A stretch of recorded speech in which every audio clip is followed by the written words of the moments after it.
지난주 제주 4.3 희생자에 대한 보상 기준을 담은 제주 4.3 특별법 일부 개정 법률안이 국회에서 발의됐죠. 연내 국회 통과를 목표로 하고 있는데요. 개정안에 대한 세부적인 내용과 관련해 직접 대표 발의한 오영훈 더불어민주당 국회의원과 함께 자세한 이야기 나누겠습니다. 안녕하십니까? 네, 안녕하십니까? 네. 자, 4.3 희생자에 대한 네. 보상 규정을 담은 4.3 특별법 일부 개정 법률안을 대표 발의를 네. 하셨는데 네, 이게 네. 지난 2월에 국회를 통과한 네. 법률 개정안을 보완을 한 거죠? 네.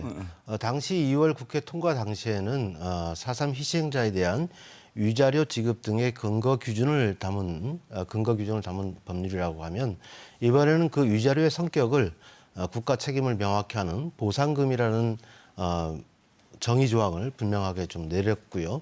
그리고 또 보상 금액, 그리고 기준, 그리고 지급 절차, 지급 방법 등을 세세하게 네. 보완한 법률안이라고 보시면 되겠습니다. 자, 그럼 이번 개정 법률안을 네. 다시 한번 정리해 보면 네네. 행정안전부의 연구 용역을 통한 보완 입법인데 네. 우선 관심은 희생자 배보상에 관한 어떤 성격 규정 또 금액 네네. 아니었습니까? 네. 일단 가장 중요한 것은 이제 당시 법률안에는 위자료라는 표현이 있었기 때문에 이 부분에 대해서 4.3 유족회와 관련 단체들이 국가 책임을 명확히 하는 보상금이라는 표현이 맞다는 주장이 있었고요.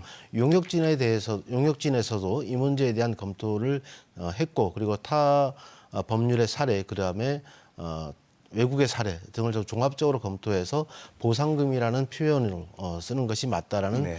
결정을 내렸습니다. 그래서 그 내용을 정부가 수용한 것이다 이렇게 이해하시면 될 것 같습니다. 네. 그래서 이제 희생자에는 한 사람에 네. 9천만 원을 균등하게 네, 지급하는 네. 걸로 알고 있는데 네. 이 금액이 나온 기준이 뭡니까? 9천만 원이라는 것은 다른 입법 사례 등을 분석을 했고요. 그리고 또 희생자에 대한 위자료라는 개념이 들어가 있습니다. 이것은 당시 일실소득에 근거해서 근거 자료를 마련하고 그다음에 위자료라는 개념도 들어갔다는 말씀을 드리고요.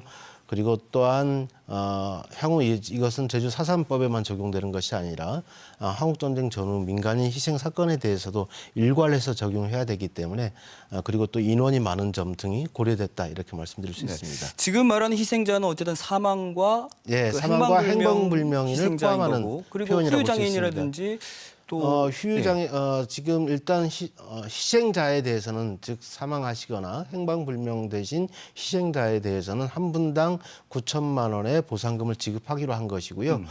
다만 후유장애의 정도, 그다음에 수용 기간의 정도에 따라서 시행령을 통해서 구체적으로 그 9천만 원의 한도 내에서 정할 수 있도록 법률안을 마련했다는 말씀을 드립니다. 그럼 9천만 원 이하가 그렇죠. 되군요. 네.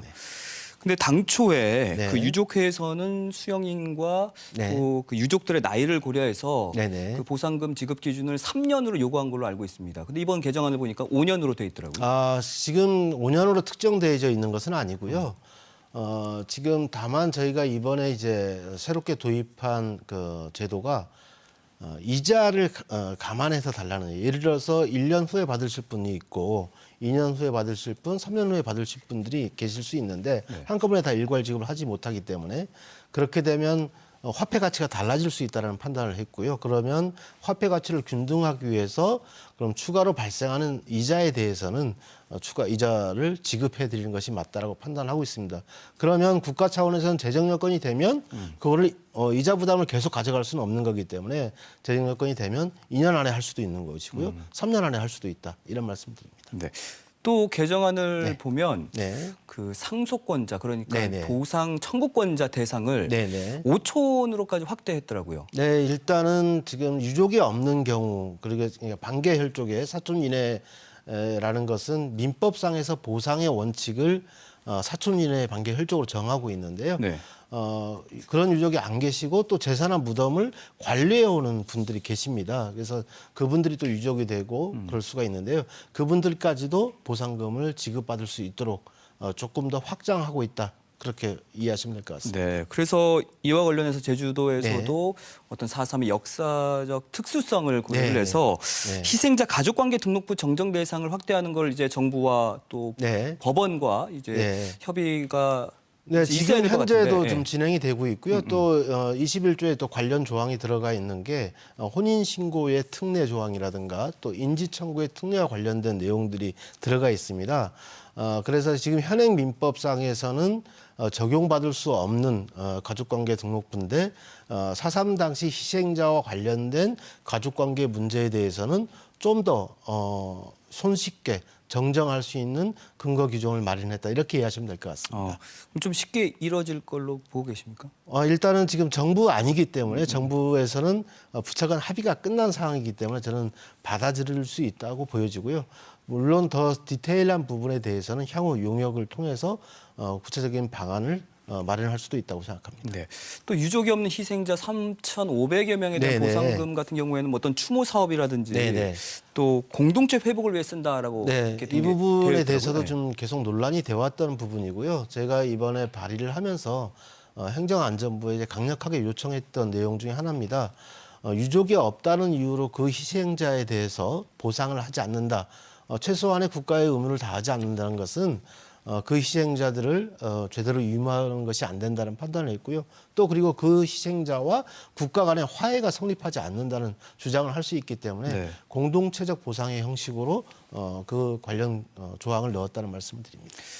근데 중요한 게 이 네. 법안이 이제 올해 안에 통과돼야만 내년에 네. 집행을 할 수 있다고 하던데 네. 남은 절차가 어떻게 될까요? 일단은 지금 행정안전위원회 이제 회부가 되었고요.